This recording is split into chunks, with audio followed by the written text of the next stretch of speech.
The envelope was thick and luxurious, a creamy ivory with golden embossing that glinted in the light. A sleek yacht surged through sapphire blue waves on the front, an unmistakable symbol of opulence. Inside, elegant calligraphy declared the occasion, the Parker family's annual summer cruise, a grand tradition in celebrating their wealth and triumphs. I let my fingers glide over the textured print, recalling all too well the embarrassment of the previous year. My brother Marcus had accidentally neglected to include me on the guest list. This time, there would be no mistake. I'd made absolutely certain of it. My name is Sarah Parker, and this year, I was about to redefine the meaning of family surprise.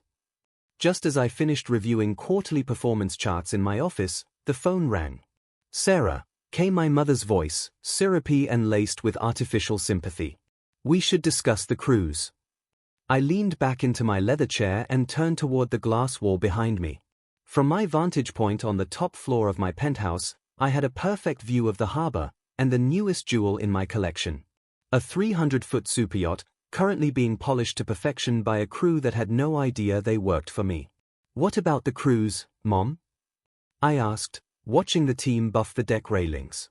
She paused with a sigh, the kind that always preceded something condescending. "Well, sweetheart, your brother and I both think this year's guest list should be curated." "Curated?" I repeated, watching another yacht, one of my smaller ones, glide elegantly across the water. "You understand," she said smoothly. "We'll be hosting some high-level business associates. Your father's new partners, a few of Marcus's investor friends. It's important we project the right image." Ah, the image. The one they had cultivated for decades, polished power couple, brilliant firstborn son, and the embarrassing daughter who dared stray from the family's financial empire to chase the internet. That so-called internet endeavor was now a tech giant valued in the billions. "And I don't fit into that image," I replied coolly. "I didn't mean it like that," she said, though we both knew she had. "It's just, people ask what you do, and it's hard to explain. That little online project of yours." "Company," I corrected silently. That little project had just finalized a $4.2 billion acquisition, buying out their largest rival. "I understand," I said aloud. She sounded genuinely relieved. "Oh good. Marcus was concerned you might overreact." Marcus, the golden child who had coasted through life on family connections and inherited privilege. He had never held a job outside of our father's shadow. I, on the other hand, had built an empire from the ground up, with no help and no recognition. "I won't make a scene," I assured her. "But I think I'll come down to the marina tomorrow to see you all off." "Oh, Sarah, that's really not necessary." "I insist," I cut in, my voice calm and polite. "We're family, after all." After hanging up, I buzzed my assistant. "Maria, is everything prepared for tomorrow?" "Yes, Miss Parker. The crew and captain have their full brief," she said, then hesitated. "Though, are you sure about the approach?" I thought of every Christmas I spent banished to the children's table. Every toast made in Marcus's honor while my global milestones went unnoticed. Every relative who offered to help me find a real job. "Completely sure," I answered. By the next morning, I was parked at the marina early, watching my family arrive in a staggered parade of extravagance. Marcus pulled up in a red Ferrari. My father rolled in with his usual pomp in a Bentley. My mother's pearl-white Range Rover completed the trio. All high-end. All leased. But they presented them like trophies. I stepped out into the warm breeze, dressed in breezy linen slacks and a simple white blouse, intentionally understated beside their flashy designer ensembles. "Sarah," Marcus called, flashing that smug grin he'd perfected. "Did you come to witness success in person?" He swept his arm toward the towering yacht behind him. Gleaming in the morning sun, the Aurora looked every bit like the floating palace it was, 6 sprawling decks, a helipad, and every indulgence money could buy. I had personally overseen every detail of its custom upgrades over the winter. "Something like that," I replied with a soft smile. My mother approached and kissed the air beside my cheek. "You really didn't have to trouble yourself, dear," she said sweetly. "I know being around all this can be difficult for you." I looked at her, then at the yacht that bore my signature beneath the surface, and just smiled. I stood at the edge of the dock, watching my crew work like a well-oiled machine. They moved with precision, loading the final cases and supplies without a wasted step. Not a single hesitation. My crew.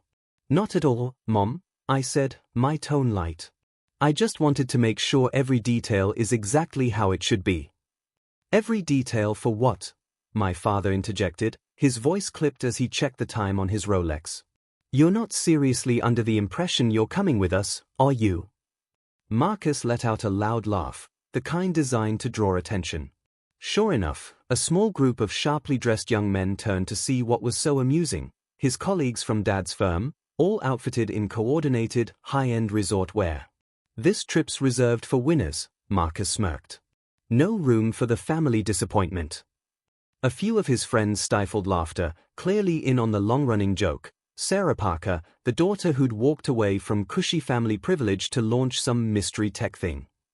Let's not be harsh, my mother chimed in, placing a manicured hand on Marcus's arm.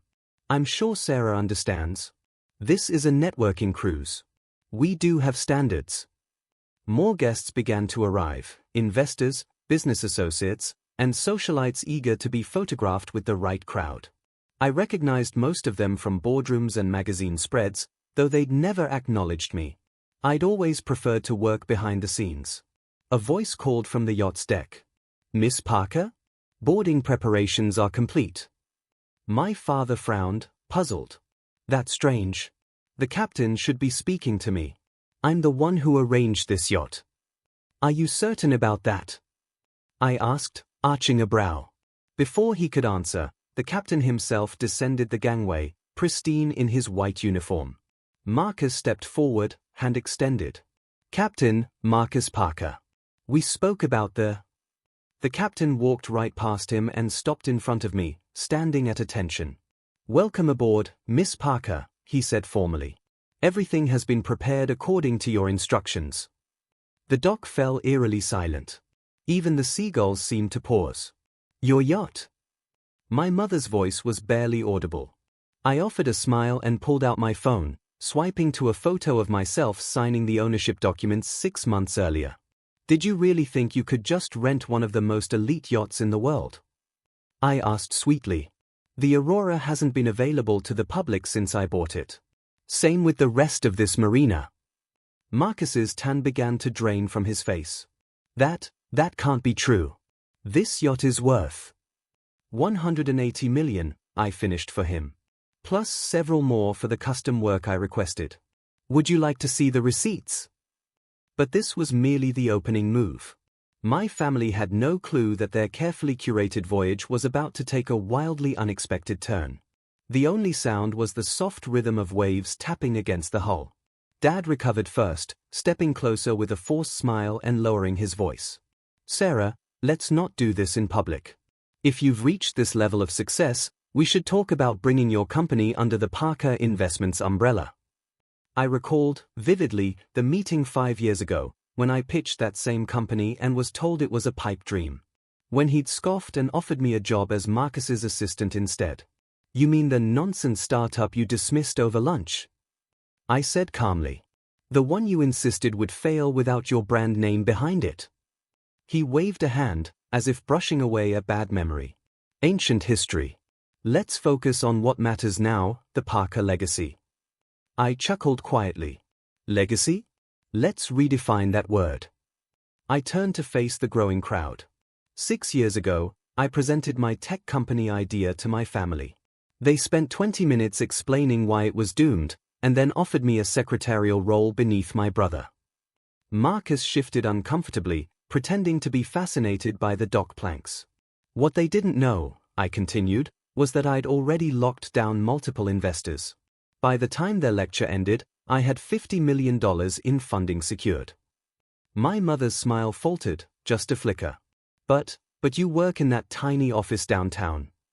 The top floor of the Parker building, I corrected. Which I purchased last year. You probably noticed the rent spike. My father's face turned pale. That building had been his crown jewel, until the new landlord hiked the rent, forcing his firm to relocate to a cheaper address. You? He whispered. That was you? I nodded. Along with most of the office space in this district. I like having options. Marcus tried to recover his footing. Well, clearly we misjudged you. But now that the truth is out, we can collaborate. Just imagine the possibilities. I have imagined them, I replied. At my cue, the captain stepped forward again and handed a thick folder to my father. He flipped it open and stiffened. Company transfer documents, I explained. Parker Investments hasn't been doing well, has it? Risky moves, unhappy clients, and that pesky little SEC investigation. Marcus paled. How do you know about that? I know everything, I said simply. And I'm offering a lifeline. I'll acquire the firm, at 30 cents on the dollar. The file slipped from my father's hands. Papers scattered across the dock. My mother dropped to her knees to retrieve them, her diamonds catching the morning sun. That means, she began, then trailed off. That I'll own everything, I finished. The company, the name, the building. All of it. Everything you put above me for years. A young man in the crowd, one of Marcus's friends, cleared his throat. Actually, I already work for Sarah. A lot of us do. She's been buying up firms across the city. More heads began to nod. People started moving closer to me, creating a visible shift in the crowd's alignment. My family's influence was dissolving right before their eyes. Now, I said, turning back to them, about this cruise. I motioned to Maria, who stepped forward and began handing out revised itineraries. You'll notice a few updates. This trip is now a private summit for the brightest minds in tech. 20 groundbreaking startups will be pitching live on board. Real innovators, not trust fund hobbyists. Marcus flushed deep red. You can't do this. These are our guests. One of his guests interjected. Actually, we were invited by Miss Parker. And frankly, we're more interested in her vision. My mother collapsed onto a nearby bench. Her shoulders sagged as decades of carefully composed posture finally gave out. You let us think you were a failure all this time, she murmured. I looked at her and, for the first time, didn't feel the need to explain myself. I never needed you to see me, I said gently. I just needed you to know I was never lost, I was building. I tilted my head slightly. Yes, I did orchestrate all of this. I wanted to see just how far you'd go, how thoroughly you'd relish dismissing me. Consider it an observation. My father blinked, his voice cracking. An observation? That's right. And you failed, quite spectacularly, I might add. I turned to the captain. Please begin boarding our actual guests. The Parker family will be returning to shore by tender. Tender? Marcus blinked in confusion. The small boat, I replied, slowly, like I was explaining it to a toddler. The luxury vessel's a bit too grand for people who don't measure up. As my real guests, visionaries, entrepreneurs, founders of groundbreaking startups, stepped aboard, I held my family back for just a moment longer. One last thing, I said, handing each of them an envelope. Inside was a photograph, them, standing stunned on the dock, surrounded by opulence they didn't own, expressions frozen mid-reckoning. A keepsake, I said with a polite smile. Something to remember the moment by. I turned to my father. Oh, and one more thing, about Parker Investments. You've got 24 hours to accept my buyout. If not, I make a call. I think the SEC will be fascinated by Marcus's creative accounting. You do that to your own family, my mother gasped. I met her eyes, calm. Was it family when you left me off every invite list?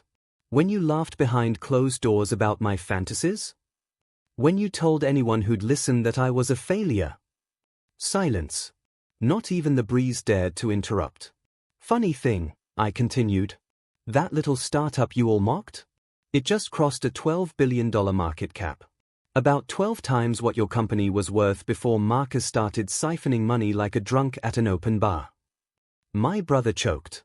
The yacht's departing, I said, gesturing to the dock. Your ride awaits, unless you'd prefer to swim. I watched as they filed onto the little boat, their designer luggage crammed awkwardly between their knees. My mother turned back once, her voice soft. Sarah, we're sorry. We didn't know. That's just it, I said. You never cared enough to.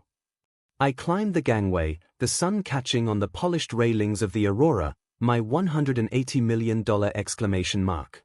Maria was waiting at the top. Guests are settling in, Miss Parker. Though, was the tender really necessary? They could have called an Uber. I smiled, glancing over the side at the tiny boat bobbing in our wake. Consider it a lesson. One they never cared to teach me.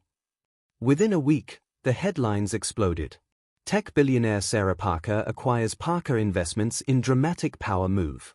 Photos circulated, me at the helm, the glittering event on board, the ink drying on multimillion-dollar deals. My family's downfall wasn't just private, it was newsworthy. The SEC investigation became public. Marcus faced charges. My father's name, once revered in finance, was now a punchline. But I wasn't done. When they arrived home, each of them found a small box waiting on their doorstep. Inside, a model of the tender boat. Just like the one that had carried them back to shore. A note was attached. Success isn't measured by the size of your yacht, it's measured by the scale of your vision. Thanks for showing me exactly what not to do. A year later, another family gathering was arranged, this time at a modest bistro, far from any harbor or helicopter pad. I decided to go. I wore the same simple outfit I'd worn that day on the dock. They looked different. Quieter. Older. Humbled.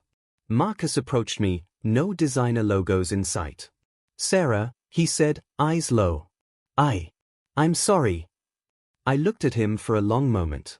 Sorry for writing me off? I asked. Or sorry you lost everything betting against me? He didn't answer. I stood and addressed the table. Success isn't about yachts or glass towers or a family crest. It's about vision. Grit. Trusting your gut when nobody else does. I paused. So next time you're tempted to call someone a failure, remember this moment. As I stepped out of the restaurant, my phone buzzed. Breaking news. Parker Tech announces Innovation Hub to support underestimated entrepreneurs. The headline was accompanied by a photo, me, standing in front of a new building, a place designed for people like me, the ones dismissed too soon. Because sometimes the most powerful revenge isn't about beating them at their game. It's about rewriting the rules entirely. And sometimes, the real legacy isn't a luxury yacht, it's a tiny tender, ferrying arrogance back to shore, and leaving it there. Oh, and that little internet thing? It just acquired its 20th company. Not that I'm counting. Well, maybe Marcus is. From the mailroom. Entry level, of course.